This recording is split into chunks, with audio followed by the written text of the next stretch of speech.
Hey everybody, how are you doing tonight? Thank you for joining, and thank you for watching this later.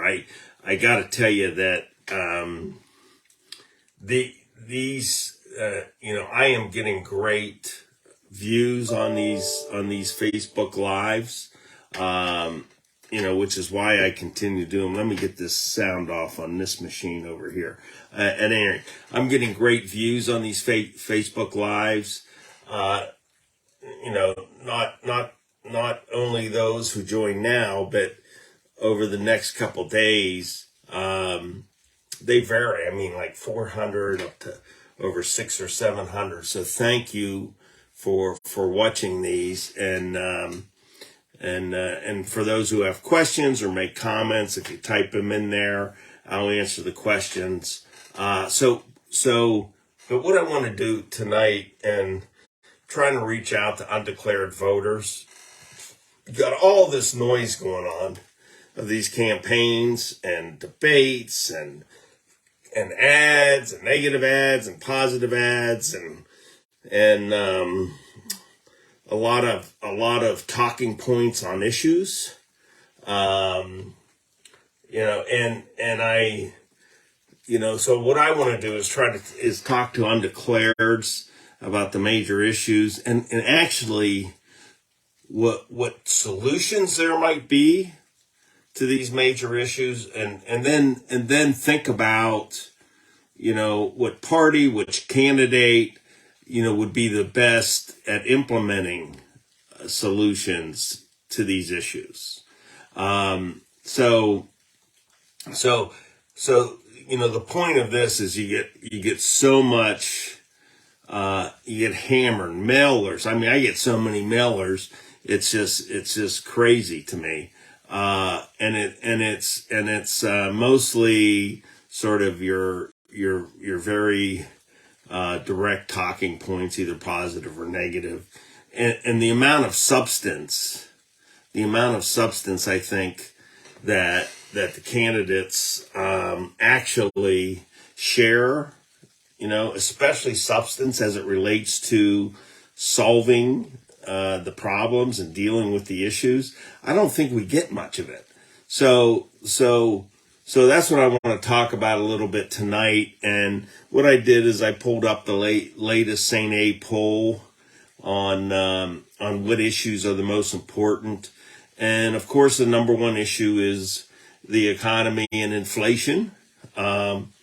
I'm actually gonna combine that with the number three issue, tied for number three issue, which is government spending and taxes. And I'm looking at my other computer here. So basically, I see economy, inflation, all related to government spending and taxes. I think all those things, work together to impact how the economy is going, what's going on with inflation, and we are all hurting from inflation, every one of us. So the question becomes, how best to solve the problem with inflation, and I think part of that solution is reducing government spending. If you go back and here's a boomer moment from me, but the situation we're in is very similar to what we faced in the late 70s, and with high inflation and low growth, the term stagflation. I think we're seeing that now. We had 2 quarters of negative growth this year already. I think we're waiting for the third quarter numbers to come out, and I think the estimates it'll be either very low growth or negative. So we're in this stagflation period. So if you look back at that period and how that was solved, I think that formula is what it's going to take to solve the problem we're faced now with inflation and sort of slow growth in the economy. And what happened back then? Well, in 1980, Ronald Reagan was elected president. He beat Jimmy Carter, and and here's the important thing about what happened, and this is what we're not seeing enough of today. Ronald Reagan worked with Tip O'Neill, who was a Democrat, Speaker of the House of Representatives, to come up with solutions to the inflation problem. And what were they? They were reduce government regulation, get government out of the way. And I think that's an important factor in all this. I mean, look at how we operate here in New Hampshire, where small government, get government out of the way, and our economy's doing well here. Inflation is still hammering us. But I think this government regulation that's increased under Biden, by the way, make no mistake, has an adverse impact on businesses, which then has an adverse impact on businesses creating goods and services, and the less goods and services there are when the supply side and the demand is high, it's going to drive up prices. So, I think, so what Reagan did was reduce government regulation, try to get government out of the way of the businesses. So that was one thing that was done back then. Then the other thing that Reagan did was, reduce government spending. Now that's kind of a loaded term when you're talking about Washington, D.C., because, that government spending is going up and up and up. And when you say reduce, because there's no question, Reagan increased government spending for the military, but the growth of the other spending was really leveled out. Right now, government's spending way too much money. They're shoving so much money into the economy that it's increasing demand. So you got this imbalance of high demand and low supply, the result of which is inflation. So I think you got to get government spending under control. Our deficit is $31 trillion.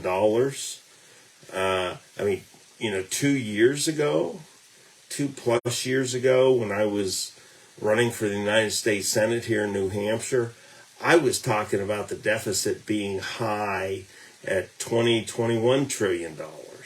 It is now $10 trillion more. And of course, we know a large part of that is due to the pandemic, but still, it's way too much. And as the Fed is pushing up interest rates, the interest component of the federal deficit will get bigger and bigger and bigger. So we have to get government spending down. We have to get government out of the way. That's why I started the New Hampshire Advantage PAC. I mean, what is the New Hampshire Advantage? Small government, efficient government, government out of the way, low taxes, freedom. And you need that mindset in Washington, D.C. The other part of taming inflation is the Fed. They're raising interest rates. The purpose of all of that is to try to push demand down. Again, push demand down to try to get it in balance with supply. And they'll continue to do that. And listen, we're seeing the housing market go down because mortgage rates are high. There's less demand. When there's less demand for housing, you're buying less goods for housing. So that demand destruction is going on. So it's and I do think, I do think we need to reduce taxes. especially on the middle class, and keep the tax rates down. I know there's been some talk that the Reagan middle class tax cuts expire, not the Reagan, the Trump, and we ought to extend those. So it's government has to get the spending under control. The other thing that's adding to this inflation, I think significantly, is the situation with the oil and gas industry. I own a Mercedes Sprinter van. It's diesel, and I took it this past weekend. I drove it down to West Point to see the Army football game, and diesel is $2 more expensive than gas right now. The cost of gas was about $3.50. Diesel's like $5.50 still, and the problem with that is, the goods that are transported all over the country by big trucks that use diesel, and the high cost of that diesel is getting passed on to the consumers as part of this inflation. And listen, there's no question that the Biden administration, has this war on the oil and gas industry that he talked about when he was campaigning. There's been a confluence of factors on that. The making it more difficult to drill. We're still about, I think, a bit over 1 million barrels a day, producing less in the United States than we were at peak production pre-pandemic. But that was going on. Then Russia invades Ukraine. That impacted the world oil markets. Now we're seeing OPEC Plus reduce, they've announced they're reducing output. So there's going to be a lot of pressure on oil prices going up, especially after the election. The release of oil from the Strategic Oil Reserve has reduced prices some, but that can't go on forever. It won't go on forever, and there'll be upward price pressure. I do believe that I think we need to unleash the American oil and gas industry and get that production back to 13 million barrels a day, and there's just no question it's a significant factor on the inflation. So ask yourself, what politicians are going to do the best job in Washington, D.C. of fighting for us in New Hampshire to solve these problems? Who's going to go down there and be a for sure vote for the party no matter what they do? Who's going to go, who's going to show some leadership there and fight for these issues? Who even understands these issues? I think there's some people running that don't even understand these issues. And so, but this is a serious problem. And I think the solution is, get government spending down, reduce government regulation, no tax increases, keep the middle class tax cut in place, the Trump middle class tax cut in place, unleash the American oil and gas industry, and and the Fed is going to keep raising interest rates to push demand down, and it's going to take some time to work through this. But what politicians are going to do the best job for us in solving that major issue. So the number 2 issue in the St. A's poll is abortion, and of course that the issue of abortion was magnified when the Supreme Court overturned Roe v. Wade with the Dobbs decision,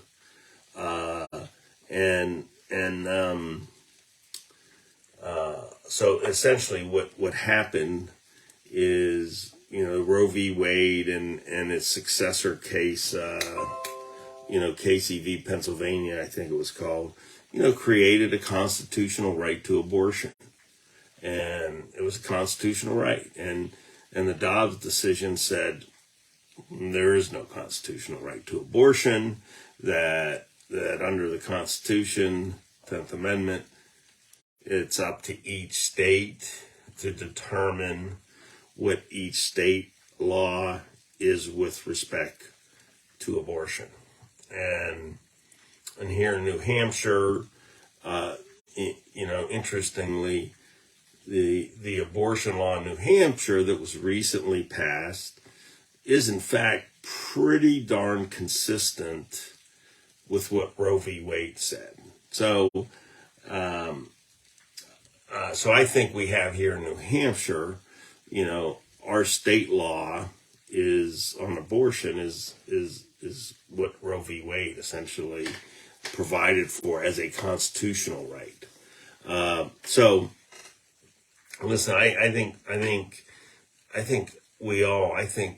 all politicians, we need to have compassion on this issue. It's an emotional issue. It's a difficult issue for both,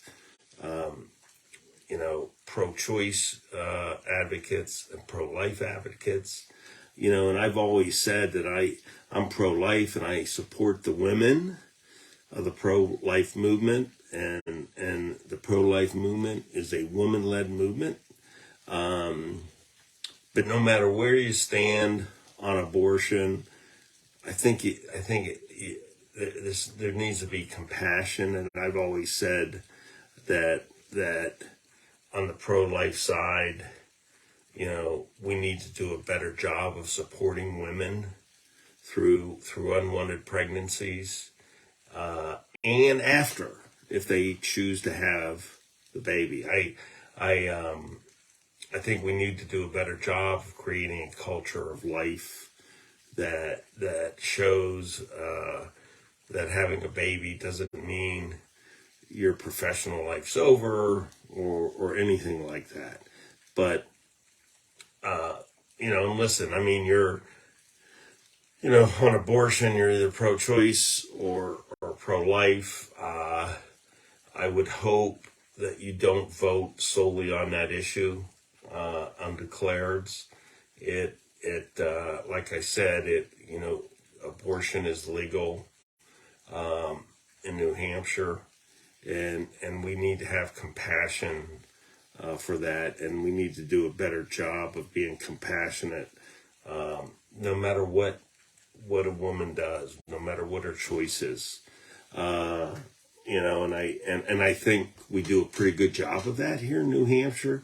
And a lot of people in the pro-life movement here in New Hampshire, and the organizations that support women who choose to have their baby, and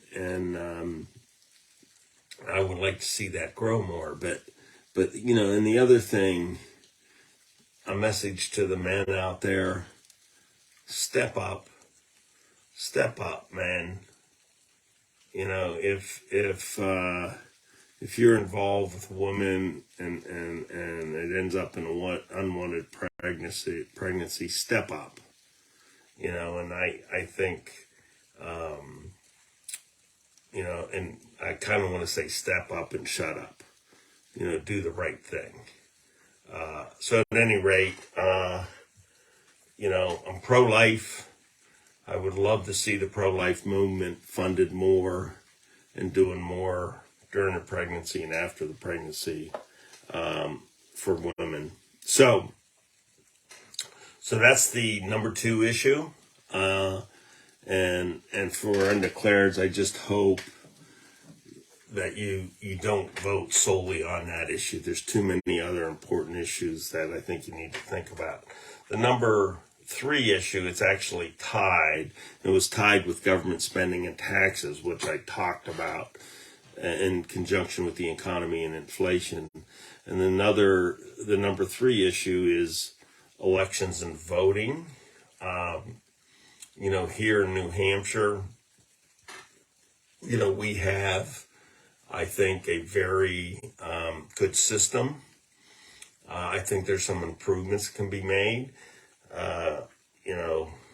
Voting should be easy to vote and hard to cheat. I mean, that's pretty simple. And our system here is pretty good. We did have some hiccups in 2020. I think those irregularities were investigated very thoroughly and determined to be honest mistakes. Failure of, I think the one was how the ballots were folded. But yeah, we need to have secure elections where it's easy to vote and hard to cheat.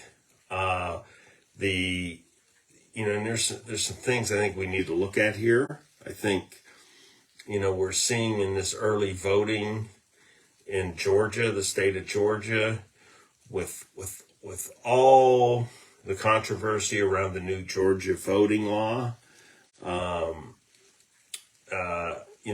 the turnout, the early voting under the new Georgia voting law, which made it easier to vote, harder to cheat, the turnout is far exceeding what happened in the past.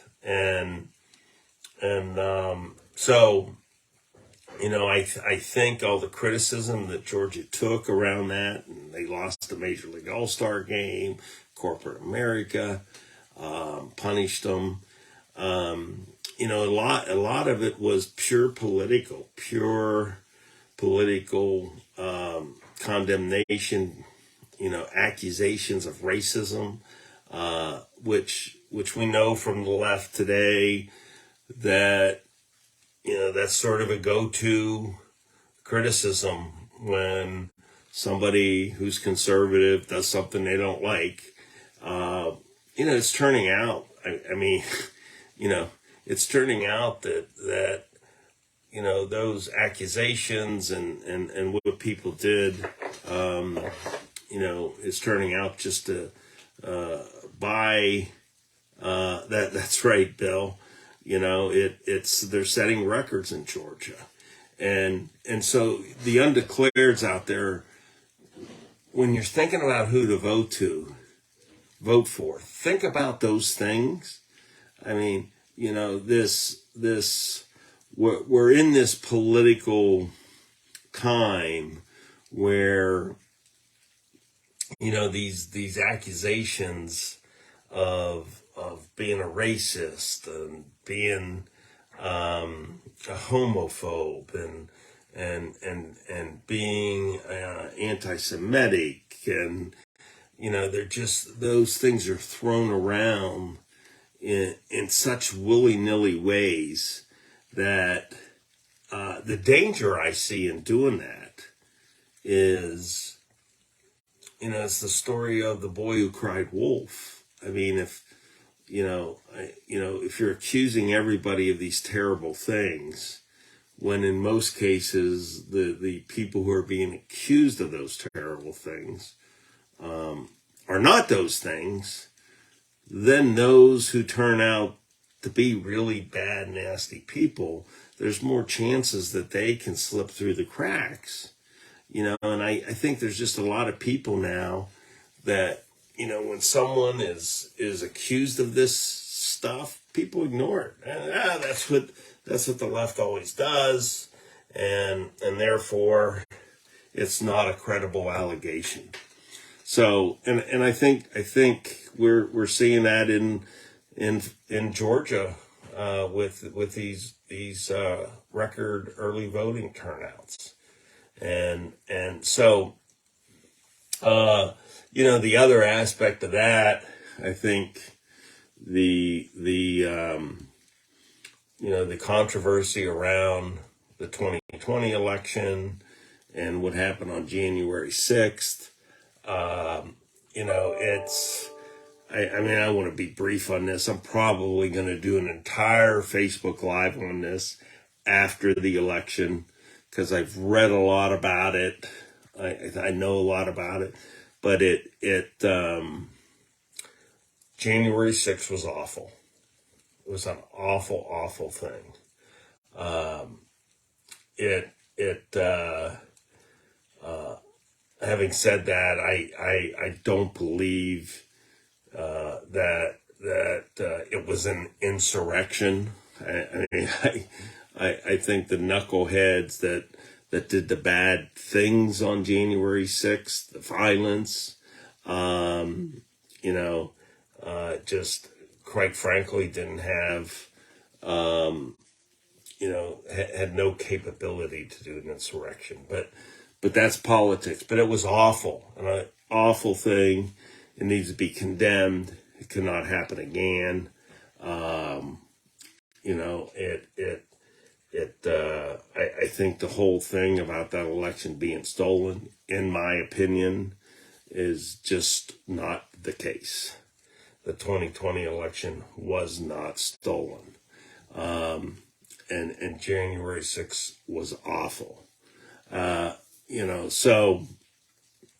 So like I said, I'm going to do a whole Facebook Live on January 6th. Yeah, I mean, a lot, our democracy, our constitutional republic, the voting is incredibly important. We have to have confidence in the system, and I think we should have confidence in the system. I think both nationally and locally here in New Hampshire. I do not believe, and I don't think you should believe, that the federal government ought to take over voting. I think that's a bad idea. But I think you should have confidence in our elections. We have every reason to have confidence in our elections. And this stuff that it's a threat to democracy and all that, I just think that's political spin. So do you hear that through the window? It's the loons out on the lake. Okay, that's pretty cool. At any rate, the loons are loud tonight. Well, that's it. I got through basically the 4 top issues. And I hope the Undeclared, again, think about this stuff. Who's going to best fight for you and implement common sense solutions? And I think a way to determine that is what politicians talk about it in a specific, meaningful way. I mean, and all this stuff that's just popping off with talking points, to me, is not a good thing. I mean, so who's actually, taking the time to study these issues and can explain them in detail and explain their positions and their policies to solve these issues. And that's who I think you ought to vote for. So listen, thanks so much. Another great Facebook Live, and get out the vote. Check out our website, New Hampshire Advantage PAC, and God bless you. Have a great, great, great evening.